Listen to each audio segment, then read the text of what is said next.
नमस्कार दोस्तों, स्वागत है आप सभी का आपके अपने चैनल स्पिरिचुअल यू में। आज के वीडियो में जानेंगे घर के मंदिर में किन दो चीज़ों को खाली नहीं छोड़ना चाहिए। कई बार ऐसा होता है कि जानकारी के अभाव में लोग ये गलती कर बैठते हैं, जिससे घर में दरिद्रता, अशांति और नकारात्मकता अधिक रहती है। इसलिए इन छोटी छोटी बातों का हमेशा हमें ध्यान रखना चाहिए।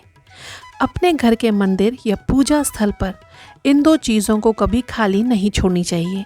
पहली है शंख और दूसरा कलश यानी कि तांबे का लोटा। इन्हें हमेशा भर कर रखना चाहिए।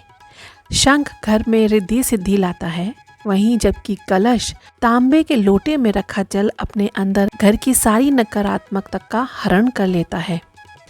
आपने सुना होगा, शंख की ध्वनि जितनी दूर तक जाती है उतनी दूर तक की नकारात्मक वातावरण से नष्ट हो जाती है। जिनके घर शंख और घंटी की ध्वनि होती है उनके घर माता लक्ष्मी का वास होता है। इसलिए घर में सुबह शाम शंख और घंटी की ध्वनि ज़रूर करनी चाहिए। और घर में पूजा के बाद शंख को जल से भरकर रखें। खाली शंख दरिद्रता का प्रतीक माना जाता है, इसलिए भूलकर भी इसे खाली नहीं रखना चाहिए। और कलश, जो तांबे का लोटा या पीतल का लोटा आप मंदिर या पूजा स्थल पे अपने रखते हैं, इसे भी आपको जल से भर कर रखना चाहिए। और रोज़ ताज़ा जल भर कर रखें, उसमें थोड़ा सा गंगा जल और तुलसी पत्र डाल कर रखें।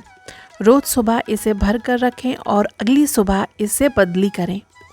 जब जल पूरे दिन मंदिर में रखा रहता है, उसे अगली सुबह जब आप बदलते हैं तो उसे आप अपने घर में छिड़क दें या घर के पेड़ पौधों में डाल दें। और फिर उस लोटे में आप शुद्ध जल भरकर आप अपने मंदिर में रख दें।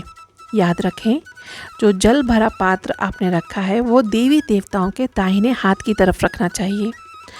शंख कई लोग उल्टा रख देते हैं, खाली रख देते हैं, तो ऐसा नहीं करना चाहिए। शंख को आसन देकर उसमें जल भरकर और तुलसी पत्र डालकर इसे भी देवी देवताओं के दाहिने हाथ की तरफ रखना चाहिए। अगली सुबह उस जल को भी आप अपने पूरे घर में छिड़क सकते हैं। माना जाता है जिस घर में शंख का जल छिड़का जाता है वहाँ पाप प्रवेश नहीं करते, यमराज के दूत प्रवेश नहीं करते और उस घर के लोग ब्रह्म हत्या जैसे पाप से भी दूर हो जाते हैं। माना जाता है शंख का रखा जल पीने वाले को 7 बार गंगा जल पीने का फल प्राप्त हो जाता है। इतनी महिमा है शंख के जल की, इसलिए अगर आप चाहें तो शंख में रखा जल ग्रहण भी कर सकते हैं। इसलिए हमेशा अपने घर के मंदिर में इन दोनों चीज़ों को सदैव भर कर रखना चाहिए, खाली नहीं रखना चाहिए।